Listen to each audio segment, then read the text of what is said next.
कक्षा 11 की राजनीतिक विज्ञान की पुस्तक है राजनीतिक सिद्धांत। इसी पुस्तक का अध्याय 4 और अध्याय का नाम है सामाजिक न्याय। तो आज हम इसी अध्याय के पाठ्य पुस्तक में दिए गए प्रश्नों और परीक्षा की दृष्टि से जो महत्वपूर्ण प्रश्न है उनके उत्तर करेंगे। आपकी पाठ्य पुस्तक में जो पहला प्रश्न दिया हुआ है वो है कि हर व्यक्ति को उसका प्राप्य मतलब ड्यू देने का क्या मतलब है। हर किसी को उसका प्राप्य देने का मतलब समय के साथ साथ कैसे बदला है।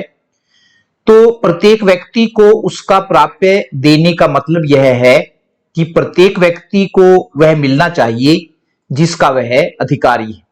लेकिन हर किसी को उसका प्राप्य देने का मतलब समय के साथ साथ बदलता रहा है।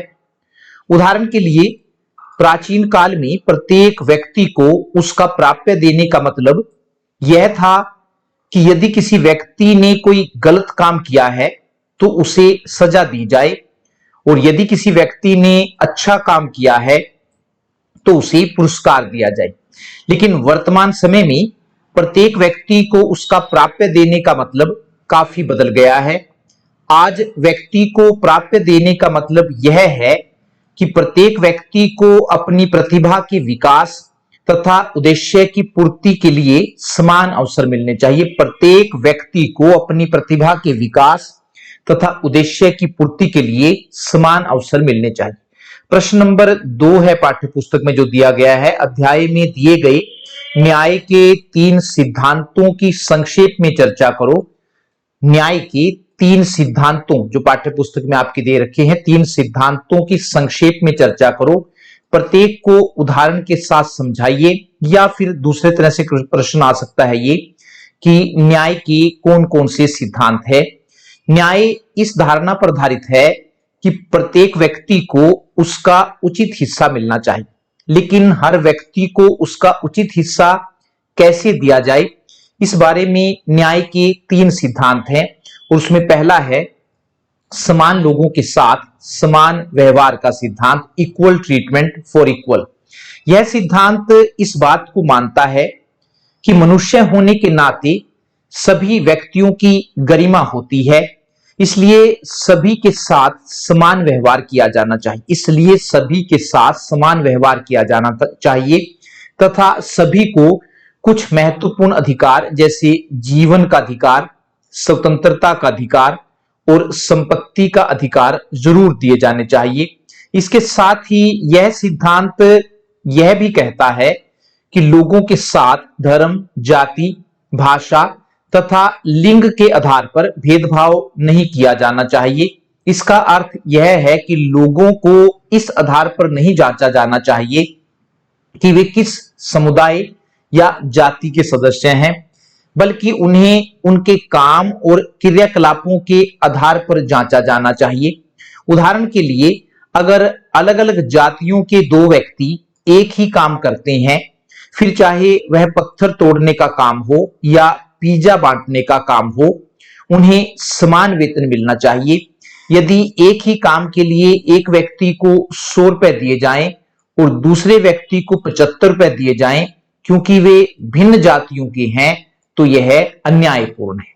दूसरा सिद्धांत है समानुपातिक न्याय का सिद्धांत, प्रोपोर्शनेट जस्टिस कहते हैं इसको। समानुपातिक न्याय का अर्थ यह है कि लोगों को उनके द्वारा किए गए प्रयास के अनुपात में उपयुक्त अनुपात में पुरस्कृत किया जाना चाहिए। समानुपातिक न्याय का अर्थ यह है कि लोगों को उनके द्वारा किए गए प्रयास के अनुपात में पुरस्कृत किया जाना चाहिए। उदाहरण के लिए अगर एक स्कूल यह फैसला करे कि परीक्षा देने वाले सभी बच्चों को बराबर अंक दिए जाएंगे क्योंकि सभी एक ही स्कूल के विद्यार्थी हैं और सभी ने एक ही परीक्षा दी है, तो ऐसा करना सरासर गलत है। यहां सबसे अच्छा तरीका यही होगा कि छात्रों को उनकी उत्तर पुस्तिका में उनके द्वारा दिए गए उत्तरों के अनुसार अंक दिए जाए। और तीसरा है विशेष जरूरतों का विशेष ख्याल रखने का सिद्धांत। विशेष जरूरतों का विशेष ख्याल रखने का सिद्धांत, रिकॉग्निशन ऑफ स्पेशल नीड्स। इस सिद्धांत का अर्थ यह है कि सुविधाएं प्रदान करते समय समाज के पिछड़े वर्गों और शारीरिक रूप से विकलांग लोगों का विशेष ख्याल या विशेष ध्यान रखा जाना चाहिए। उदाहरण के लिए, शारीरिक रूप से विकलांग लोगों को कुछ खास मामलों में असमान समझा जाना चाहिए और उन्हें विशेष सहायता दी जानी चाहिए। इसी प्रकार ऐसे लोग जिनकी शिक्षा तक पहुंच नहीं हो पाई है, उनके लिए भी सरकारी नौकरियों और शिक्षा संस्थाओं में दाखिला लेते समय आरक्षण का प्रावधान किया जाना चाहिए। प्रश्न नंबर 3 है जो पाठ्य पुस्तक में दिया गया है कि क्या विशेष जरूरतों का सिद्धांत सभी के साथ समान व्यवहार के सिद्धांत के विरुद्ध है? क्या विशेष जरूरतों का सिद्धांत सभी के साथ समान व्यवहार के सिद्धांत के विरुद्ध है? दो है कि विशेष जरूरतों का सिद्धांत और एक है सभी के साथ समान व्यवहार का सिद्धांत। तो पूछा गया है कि क्या ये आपस में एक दूसरे के विरुद्ध है? विशेष जरूरतों का सिद्धांत का अर्थ यह है कि सुविधाएं प्रदान करते समय समाज के पिछड़े वर्गों और शारीरिक रूप से विकलांग लोगों का विशेष ख्याल रखा जाना चाहिए, जबकि सभी के साथ समान व्यवहार के सिद्धांत का अर्थ यह है कि सुविधाएं प्रदान करते समय सभी के साथ समान व्यवहार किया जाना चाहिए। लेकिन विशेष जरूरतों का सिद्धांत सभी के साथ समान व्यवहार के सिद्धांत के विरुद्ध नहीं है। विशेष जरूरतों का सिद्धांत तभी लागू किया जाता है जब समाज में कुछ वर्गों के लोग पिछड़े हुए हों। इन वर्गों को ऊपर उठाने के लिए यदि उन्हें कुछ विशेष सुविधाएं दी जाती हैं, तो इससे सभी के साथ समान व्यवहार के सिद्धांत का उल्लंघन नहीं होता है।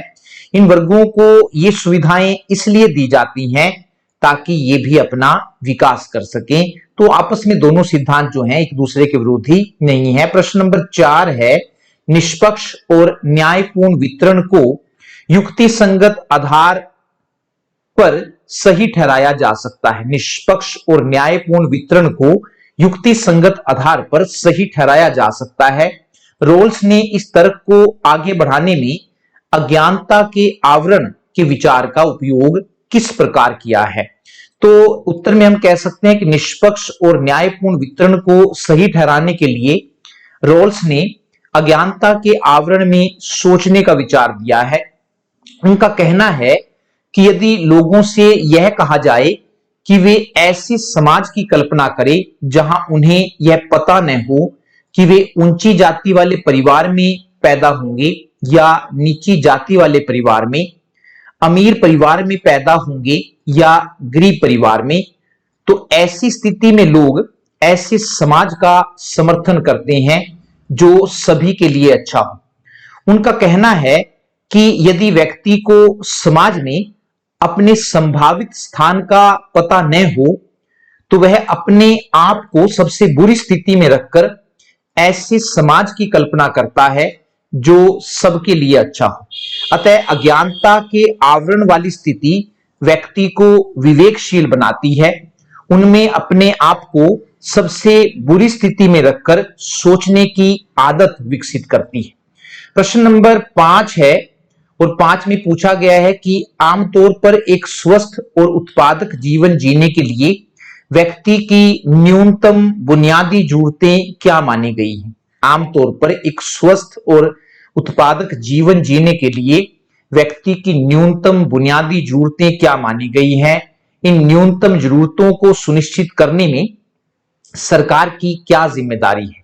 तो एक स्वस्थ और उत्पादक जीवन जीने के लिए व्यक्ति की न्यूनतम बुनियादी जरूरतों में आवास, शिक्षा, शुद्ध पीने का पानी, पोषक तत्वों से भरपूर भोजन तथा रोजगार को शामिल किया जा सकता है। आवास, शिक्षा, शुद्ध पीने का पानी, पोषक तत्वों से भरपूर भोजन तथा रोजगार को शामिल किया जा सकता है। इन जरूरतों को सुनिश्चित करने में सरकार की महत्वपूर्ण भूमिका होती है। सरकार को चाहिए कि वह प्रत्येक व्यक्ति को उसकी योग्यता के अनुसार रोजगार दे और यदि रोजगार देने की स्थिति में न हो तो बेरोजगारी भत्ता दे। दूसरा, लोगों को सस्ती शिक्षा प्रदान करे। और तीसरा बीमार होने पर चिकित्सा सुविधा प्रदान करे, और अगली है लोगों को रहने के लिए सस्ते आवास उपलब्ध करवाए। प्रश्न नंबर 6 है, पाठ्य पुस्तक का ही प्रश्न है ये भी, और प्रश्न पूछा गया है कि सभी नागरिकों को जीवन की न्यूनतम बुनियादी स्थितियां उपलब्ध कराने के लिए राज्य की कार्यवाही को निम्न में से कौन से तर्क से सही ठहराया जा सकता है। 4 ऑप्शन दे रखे हैं उसमें कि न्यूनतम बुनियादी स्थितियां उपलब्ध कराने के लिए राज्य की कार्यवाही को निम्न में से कौन से तर्क से सही ठहराया जा सकता है। क पर है गरीब और जरूरतमंदों को निशुल्क सेवाएं देना एक धर्म कार्य के रूप में न्यायोचित है। ये गलत बात है कि ये न्यायोचित धर्म के आधार पर नहीं किसी को ठहराया जा सकता है। सभी नागरिकों को जीवन का न्यूनतम बुनियादी स्तर उपलब्ध करवाना अवसरों की समानता सुनिश्चित करने का एक तरीका है। और ग है कुछ लोग प्राकृतिक रूप से आलसी होते हैं और हमें उनके प्रति दयालु होना चाहिए, तो ये बात भी सही नहीं है, सही नहीं ठहराई जा सकती है। और घ है कि सभी के लिए बुनियादी सुविधाएं और न्यूनतम जीवन स्तर सुनिश्चित करना साझी मानवता और मानव अधिकारों की स्वीकृति है। तो 2 इसमें सही हैं, एक ख और एक ग, बाकी जो क है और जो ग है वो गलत है। प्रश्न नंबर 7 है, और परीक्षा की दृष्टि से इंपॉर्टेंट प्रश्न है ये कि न्याय का अर्थ बताते हुए न्याय को परिभाषित कीजिए। न्याय की परिभाषा देनी है, पहले अर्थ बताना है और फिर न्याय की कोई एक परिभाषा देनी है। तो न्याय को अंग्रेजी में जस्टिस, JUSTICE कहते हैं, और यह शब्द लैटिन भाषा के, याद रखना है कौन सी भाषा के, यह शब्द लैटिन भाषा के जस, JUS शब्द से बना है, जिसका अर्थ होता है बंधन या बांधना। अतः न्याय एक ऐसी अवस्था है, एक ऐसी व्यवस्था है, न्याय एक ऐसी व्यवस्था है जो लोगों को आपस में बांधे रखती है, या सरल शब्दों में हम कह सकते हैं कि जो सही है वह न्याय है और जो सही नहीं है वह अन्याय है। या दूसरे शब्दों में हम कह सकते हैं कि न्याय एक ऐसी व्यवस्था है जो उचित होती है, जिसमें ईमानदारी, निष्पक्षता और स्वार्थहीनता पाई जाती है। तो ये जो पहला है ये उसका शाब्दिक अर्थ है, और ये इसके सरल शब्दों में जो हम कह सकते हैं कि न्याय जो है वो जो सही है उसको हम न्याय कहेंगे और जो सही नहीं है उसे हम अन्याय कहेंगे। परिभाषाएं हैं तो कई बार परिभाषा भी पूछ ली जाती है। 2 परिभाषाएं आपको बताई जा रही हैं। एक सालमंड की परिभाषा है। सालमंड के अनुसार प्रत्येक व्यक्ति को उसका उचित हिस्सा देना ही न्याय है। ये बिल्कुल सही है, छोटी सी परिभाषा है, याद रखने वाली है। या फिर प्लेटो की परिभाषा है एक, और प्लेटो के अनुसार अपने कर्तव्यों का पालन करना और दूसरों के कामों में दखल अंदाजी न करना ही न्याय। अपने कर्तव्यों का पालन करना और दूसरों के कामों में दखल अंदाजी न करना ही न्याय है। प्रश्न नंबर 8 है, न्याय के आधारभूत तत्वों या विशेषताएं बताइए। इनको आधारभूत तत्व भी कह सकते हैं और विशेषताएं भी हैं। तो उसमें पहला जो न्याय का आधारभूत तत्व है वो सत्य, ट्रुथ। न्याय का पहला आधारभूत तत्व सत्य है, और सत्य का अर्थ यह है कि घटनाओं को उसी रूप में पेश किया जाना चाहिए जिस रूप में वे घटित हुई हैं। घटनाओं को तोड़ मरोड़ कर पेश नहीं किया जाना चाहिए। दूसरा निष्पक्षता, जिसको इम्पार्शियलिटी कहते हैं। तो इम्पार्शियलिटी, निष्पक्षता का अर्थ यह है कि न्याय प्रदान करते समय लोगों के साथ धर्म, जाति, भाषा, लिंग तथा के आधार पर कोई भेदभाव नहीं किया जाना चाहिए। और स्वतंत्रता भी न्याय का एक आधारभूत तत्व है, और लिबर्टी जिसको हम कहते हैं। न्याय और स्वतंत्रता में गहरा संबंध है। न्याय के अनुसार प्रत्येक व्यक्ति को केवल वही काम करने चाहिए। न्याय के अनुसार प्रत्येक व्यक्ति को केवल वही काम करने चाहिए जो करने योग्य हैं और जिनसे दूसरों को कोई नुकसान न हो। और वास्तव में स्वतंत्रता का अर्थ भी यही है। उसके बाद चौथा जो आधारभूत तत्व है न्याय का वो है एक रूपता, यूनिफॉर्मिटी जिसको हम कहते हैं। एक रूपता का अर्थ यह है कि एक जैसे मामलों में एक जैसा न्याय किया जाना चाहिए। उदाहरण के लिए यदि 2 व्यक्तियों ने एक जैसा अपराध किया हो तो ऐसा नहीं होना चाहिए कि एक को छोड़ दिया जाए और एक को सजा दे दी जाए। पांचवा आधारभूत तत्व है व्यक्ति की क्षमताओं का सम्मान। इसका अर्थ यह है कि व्यक्ति को कोई भी ऐसा काम करने के लिए मजबूर नहीं किया जाना चाहिए जिस काम को करने की उसमें क्षमता न हो। उदाहरण के लिए बच्चों और बूढ़ों से भारी काम करवाना अन्यायपूर्ण है। छठा तत्व है संरक्षणकारी भेदभाव या फिर तर्कशील भेदभाव। संरक्षणकारी भेदभाव या तर्कशील भेद यानी कि ऐसा भेदभाव जिसको हम सही ठहरा सके।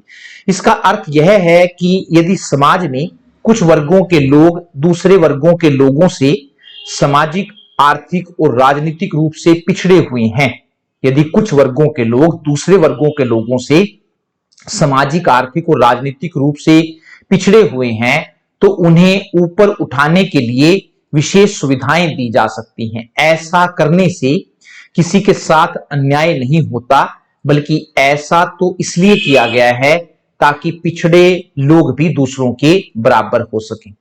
प्रश्न नंबर 8 है और 8वां पूछा गया है न्याय के विभिन्न प्रकारों या विभिन्न रूपों का वर्णन करो। न्याय के विभिन्न प्रकार कौन कौन से हैं? उसमें जो पहला है वो है प्राकृतिक न्याय।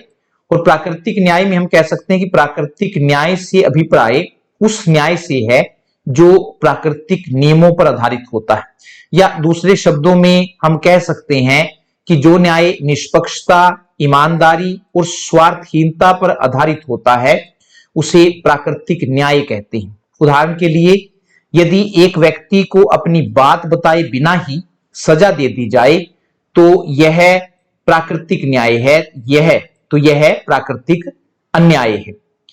दूसरा है आर्थिक न्याय।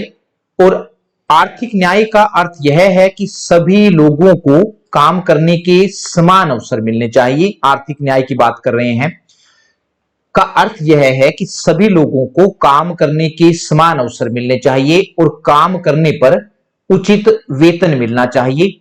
आर्थिक न्याय का अर्थ यह भी है कि धन कुछ लोगों के हाथों में सीमित नहीं होना चाहिए, बल्कि सबको मिलजुल कुछ ना कुछ मिलना चाहिए। राजनीतिक न्याय, तीसरा प्रकार का जो न्याय है वो है राजनीतिक न्याय।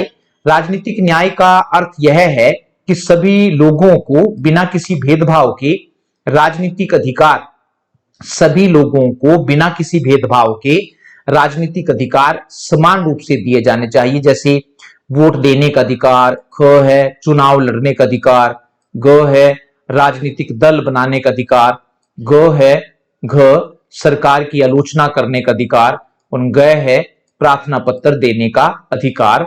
तीसरा जो हम कह सकते हैं, जो तीसरे नंबर, चौथे नंबर पर जो आएगा वो है सामाजिक न्याय। सामाजिक न्याय का अर्थ यह है कि समाज में रहने वाले लोगों के साथ धर्म, जाति, भाषा, लिंग के आधार पर कोई भेदभाव नहीं किया जाना चाहिए। सभी को अपना विकास करने के समान अवसर मिलने चाहिए। उसके बाद नेक्स्ट है नैतिक न्याय। समाज के कुछ नियम होते हैं जैसे सच बोलना, दया करना, बड़ों का आदर करना, चोरी न करना और अपने वचनों का पालन करना आदि। इन नियमों के अनुसार आचरण करना ही नैतिक न्याय कहलाता है। और उसके बाद नेक्स्ट है कानूनी न्याय। जो न्याय कानून पर आधारित होता है उसे कानूनी न्याय कहते हैं। दोबारा फिर, जो न्याय कानून पर आधारित होता है उसे कानूनी न्याय कहते हैं। और कानूनी न्याय दो बातों की मांग करता है।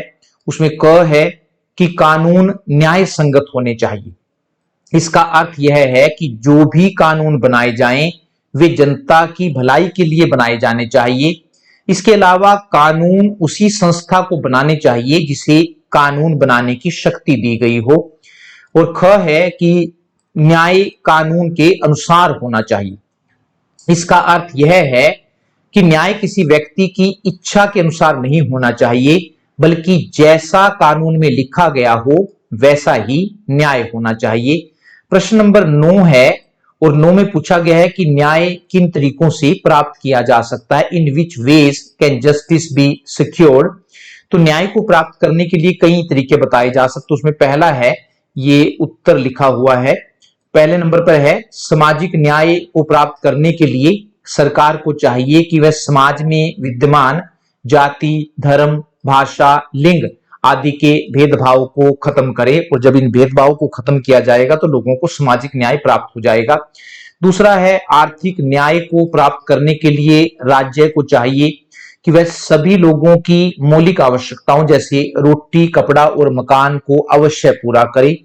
तीसरे नंबर पर है कि राजनीतिक न्याय को प्राप्त करने के लिए राज्य को चाहिए कि वह अपने सभी नागरिकों को समान राजनीतिक अधिकार प्रदान करे। और चौथा है, कानूनी न्याय को प्राप्त करने के लिए राज्य को चाहिए कि वह जो भी कानून बनाए, कानूनी न्याय को प्राप्त करने के लिए राज्य को चाहिए कि वह जो भी कानून बनाए वे जनता की भलाई के लिए बनाए तथा कानून उसी संस्था द्वारा बनाए जाएं जिसे कानून बनाने की शक्ति दी गई हो। उसके बाद पांचवा है, न्याय सस्ता और सरल होना चाहिए ताकि यदि किसी गरीब आदमी के साथ भी अन्याय हो तो वो भी कानून का दरवाजा खटखटा सके। छठा है, न्याय समय पर होना चाहिए क्योंकि देरी से किया गया न्याय अन्याय के बराबर होता है। और सातवां है, न्यायपालिका पूरी तरह से स्वतंत्र होनी चाहिए अर्थात तथा न्यायाधीशों के ऊपर भी किसी प्रकार का दबाव नहीं होना चाहिए। और आठवां है, सभी नागरिकों को कानून के सामने समान समझा जाना चाहिए। प्रश्न नंबर 10 है, इंपॉर्टेंट है परीक्षा की दृष्टि से, जॉन रॉल्स के न्याय सिद्धांत, John Rawls theory of justice की व्याख्या करो। तो जॉन रॉल्स ने 1971 में प्रकाशित अपनी पुस्तक, और पुस्तक का नाम था अ थ्योरी ऑफ जस्टिस, में न्याय के सिद्धांत का वर्णन किया है।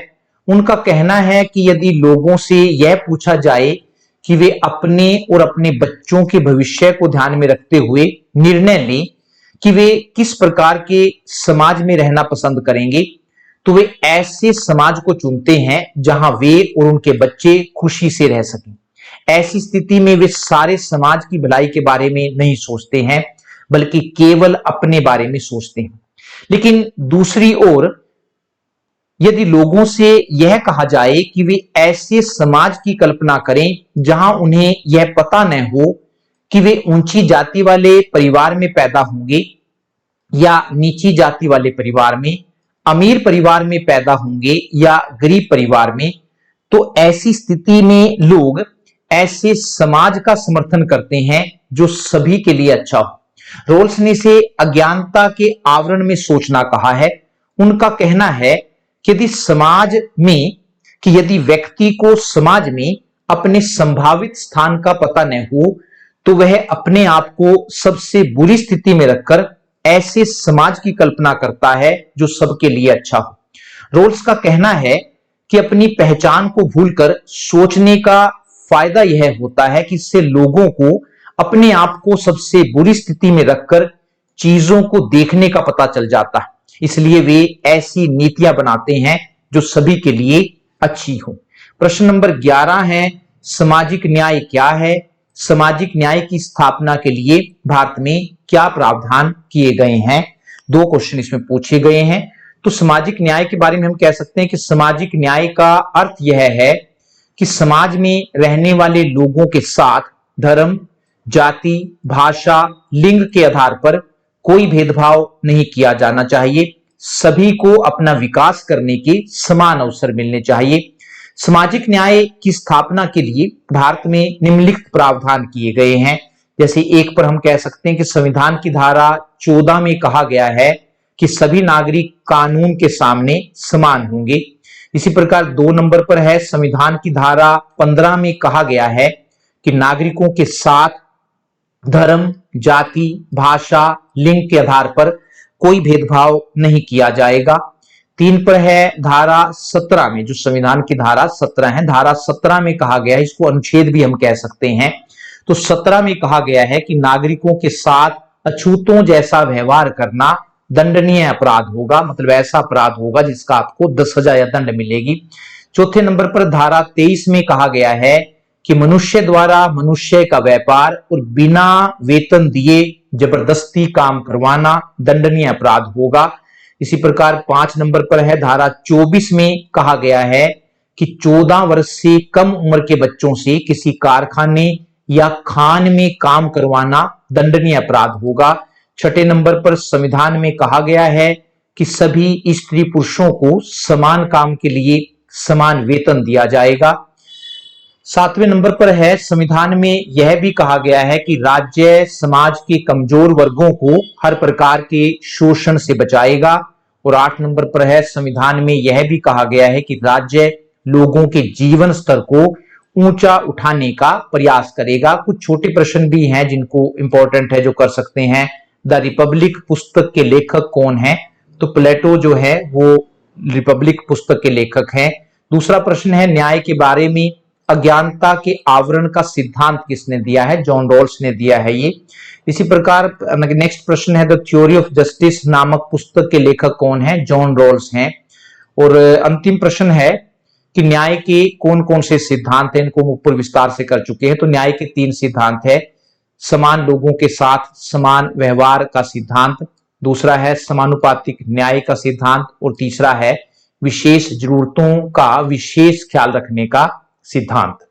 धन्यवाद, नमस्कार।